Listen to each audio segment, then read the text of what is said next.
Welcome to SriYa's Veg Kitchen. If we பார்க்க போற recipe Channa Masala, அதாவது சோலே பட்டூராக்கு பண்ற சோலே பார்க்க போறோம்.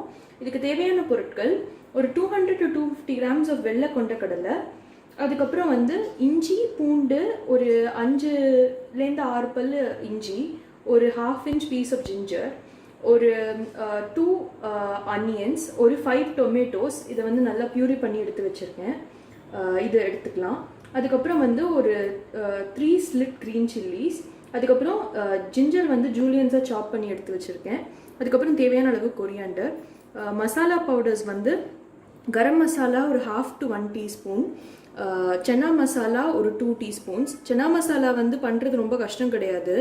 இந்த எல்லா மசாலாஸையும் மிக்ஸ் பண்ணிட்டு pomegranate seed powder வேணும், அனார்தானா பவுடர். ஆக்சுவலி அது கிடைக்கிறது கஷ்டம், அதனால தான் நம்ம Channa Masala வாங்கணும். அப்பதான் அந்த ஒரு லைட் புளிப்பு ஒரு மாதிரி டேஸ்ட் வரும். அதுக்காக தான் இது நம்ம யூஸ் பண்றோம். அது கிடைக்கலனா இது வேணும்னு அவசியம் இல்லை, ஸ்கிப் பண்ணிக்கலாம். அதுக்கப்புறம் தனியா பவுடர் ஒரு 2 teaspoons, காரத்துக்கு ஏற்ற மாதிரி சில்லி பவுடர், அதுக்கப்புறம் தாளிக்கிறதுக்கு ஜீரகம், அதுக்கப்புறம் வந்து பிரிஞ்சி இலை, தேவையான அளவு உப்பு, கொஞ்சம் வந்து ஒரு 2 teaspoons சர்க்கரை, லாஸ்ட்டில் ஆட் பண்ணுறதுக்கு கசூரி மேத்தி. இந்த சென்னாவை வந்து ஒரு 8 hours ஓவர் நைட் சோக் பண்ணி ஃபஸ்ட்டு நம்ம எடுத்து வச்சுக்கலாம். அதுக்கப்புறம் அதை வந்து வேக வைக்கிறதுக்கு அதோட கூட சில பொருள் போடணும். அது இப்போ நம்ம நெக்ஸ்ட்டு பார்க்கலாம்.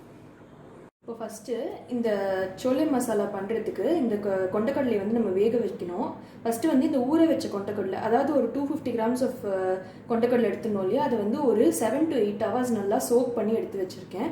அதுக்கு வந்து நம்ம வேக வைக்கிறதுக்கு கூட ஒரு 5 to 6 cloves ஆஃப் garlic, ஒரு 1/2 inch piece ஆஃப் ginger, இந்த பட்டை ஒரு துண்டு, ஒரு 5 to 6 peppercorns, ஒரு 2 லவங்கம், அதுக்கப்புறம் ஒரே ஒரு துண்டு ஏலக்காய், அதுக்கப்புறம் வந்து நம்ம ஒரே ஒரு டீ பேக் எடுத்து வச்சுருக்கேன்.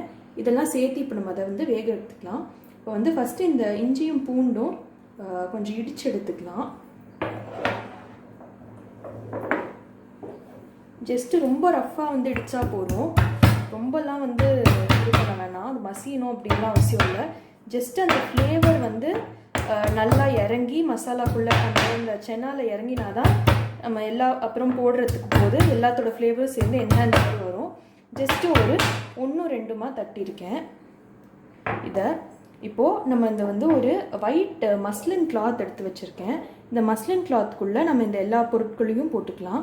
இந்த ஸ்பைசஸ், அதாவது பட்டை, ஏலக்காய், லவங்கம், இந்த பெப்பர்கார்ன், அதுக்கப்புறம் இந்த டீ பேக், இது எல்லாத்தையுமே இதில் போட்டுட்டு இது வந்து சும்மா ஒரு பொட்டலம் மாதிரி கட்டிக்கலாம். கட்டிட்டு இதை நம்ம உள்ளே வந்து போட்டோன்னா நம்ம வந்து இந்த ஸ்பைசஸை வந்து தனியாக செப்பரேட் பண்ணி எடுக்கிறதுக்கு நம்மளுக்கு ஈஸியாக வரும்.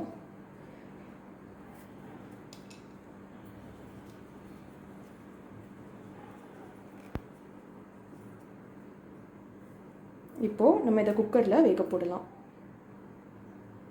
இப்போது நம்ம ஊற வச்சு எடுத்து வச்சுருந்த கொண்டக்கடலையை வந்து குக்கரில் ஆட் பண்ணியிருக்கேன். இப்போ வந்து ஃபஸ்ட்டு இந்த கொண்டக்கடலைக்கு தேவையான அளவு உப்பு ஆட் பண்ணிக்கலாம்.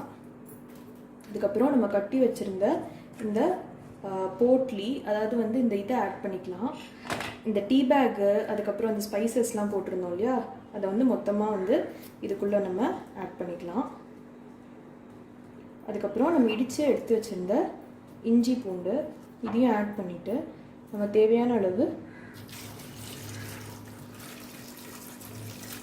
தண்ணி ஊற்றி இதை ஒரு அவ குக்கருக்கு ஏற்ற மாதிரி நான் வந்து இது ஒரு 5 to 6 whistles வைக்கிறேன், வச்சு இதை எடுத்துக்கலாம். இப்போது சென்னாவை வந்து ஒரு 5 to 6 whistles குக் பண்ணி எடுத்து வச்சுருக்கோம். அதாவது இப்போது மசிஞ்சோன்னா இந்த மாதிரி மசியணும். ஸோ இந்த மாதிரி குக் பண்ணி எடுத்து வச்சுருக்கோம். இதுக்குள்ளே நம்ம ஒரு பேக் ஆட் பண்ணோம் இல்லையா, ஸ்பைசஸ் அண்ட் டீ பவுடர் போட்டு. ஸோ அதை வந்து நம்ம ரிமூவ் பண்ணி எடுத்துடலாம். அதுக்கப்புறம் மீதியை வந்து இது இப்படியே வந்து கிரேவி பண்ணுறதுக்கு யூஸ் பண்ணிக்கலாம். இப்போ நம்ம எப்படி பண்ணுறதுன்னு பார்க்கலாம். இப்போது கடாயில் வந்து எண்ணெய் ஹீட் பண்ணி விட்டுருக்கேன். ஒரு 3 to 4 tablespoons ஆஃப் ஆயில் விட்டுருக்கேன். கொஞ்சம் ஆயில் எக்ஸஸாக தான் போடணும்.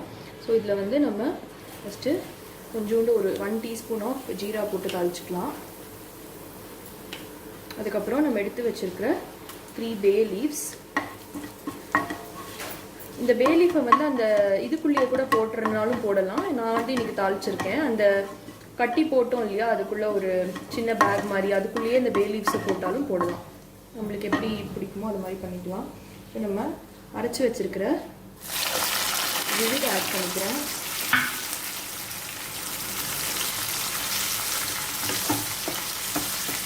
ஆட் பண்ணிவிட்டு இந்த கலர் மாறாமல் இருக்கிறதுக்காக ஒரு 1 to 1.5 teaspoons of sugar add பண்ணியிருக்கேன். இந்த கிரேவிக்கு தேவையான அளவு உப்பு ஆட் பண்ணிக்கிறேன். ஆட் பண்ணிவிட்டு லைட்டாக மிக்ஸ் கொடுத்துட்டு கேஸை வந்து மீடியம் ஃப்ளேமில் செட் பண்ணிக்கலாம். செட் பண்ணிவிட்டு இதை கவர் பண்ணி ஒரு 6 to 7 மினிட்ஸ் குக் பண்ணிக்கலாம். இப்போது 5 to 6 மினிட்ஸ் குக் ஆகிட்டு திறந்து பார்க்கலாம். பார்த்தோன்னா ஆயிலெலாம் வந்து ஃபுல்லாக சைடில் செப்பரேட் ஆகிட்டு வந்து இதை வந்து நல்லா குக் ஆகிட்டு இந்த ஸ்டேஜில் ஒரு மசாலாவை ஆட் பண்ணலாம். இப்போது ஃபஸ்ட்டு தேவையான அளவு சில்லி பவுடர் ஆட் பண்ணிக்கிறேன். அடுத்து தனியா பவுடர் ஆட் பண்ணிக்கிறேன். இப்போது ஒரு 2 டீஸ்பூன்ஸ் ஆஃப் சென்னா மசாலா, இது 3 ஆட் பண்ணிவிட்டு எல்லாம் நல்லா மிக்ஸ் பண்ணி விட்டுக்கலாம்.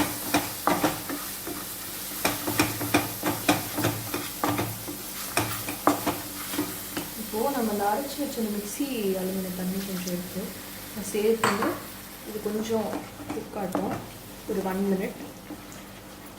இப்போது நல்லா அது கிரேவியில் அது மசாலா தான் இன்டகிரேட் ஆகி குக் ஆகிட்டு நம்ம எடுத்து வச்சுருக்கிற சென்னாவை ஆட் பண்ணிக்கிறேன். வேக வச்ச சென்னா, இந்த சென்னா ஆட் பண்ணி இந்த மசாலாவோட ஒரு மூடி வச்சு ஒரு 5 to 6 மினிட்ஸ் குக் பண்ணிக்கிறேன். இது அப்படியே கொஞ்சம் ஒரு 1-2 இப்படியே வந்து இந்த லேடில் வச்சு மசிச்சு விட்டோம்னா கொஞ்சம் நல்லா சேர்ந்து கிரேவி கொஞ்சம் நல்லா திக்காக வரும். ஸோ லைட்டாக அப்படியே மிக்ஸ் பண்ணும்போதே கொஞ்சம் மசிச்சு விட்டுக்கலாம். இந்த ஸ்டேஜில் வந்து உப்பு கூட செக் பண்ணிட்டுருலாம். ஓகே, கொஞ்சம் உப்பு ஆட் பண்ணிக்கலாம். கொஞ்சம் உப்பு தேவைப்பட்டது, ஸோ நான் உப்பு ஆட் பண்ணியிருக்கேன். ஆட் பண்ணிவிட்டு நல்லா மிக்ஸ் பண்ணி நான் சொன்ன மாதிரி 5 to 6 மினிட்ஸ் குக் பண்ணிக்கலாம் மூடி வச்சு. இப்போது அது திறந்து பார்க்கலாம். பார்த்தோன்னா எல்லாம் நல்லா சேர்ந்து கொதிக்க ஆரம்பிச்சிருக்கு. இந்த ஸ்டேஜில் நம்ம நறுக்கி வச்சுருக்கிற பச்சை மிளகா ஸ்லிட் பண்ணி வச்சுருக்கோம் இல்லையா, அதை ஆட் பண்ணிக்கலாம். அதுக்கப்புறம் ஜூலியன்ஸாக கட் பண்ணியிருக்கிற இஞ்சி, இது ரெண்டுத்தையும் ஆட் பண்ணிக்கலாம். கொஞ்சம் ஒரு 1/2 to 1 teaspoon of garam masala இதையும் ஆட் பண்ணிவிட்டு ஒரு மிக்ஸ் கொடுத்துக்கலாம்.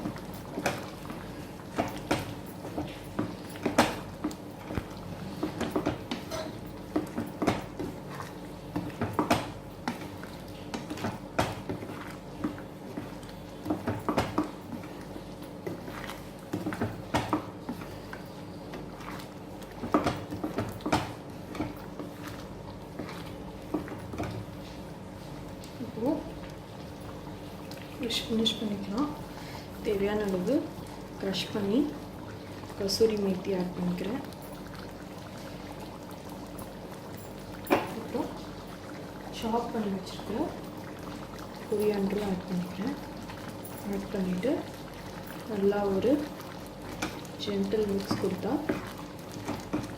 சோலே மசாலா ரெடி.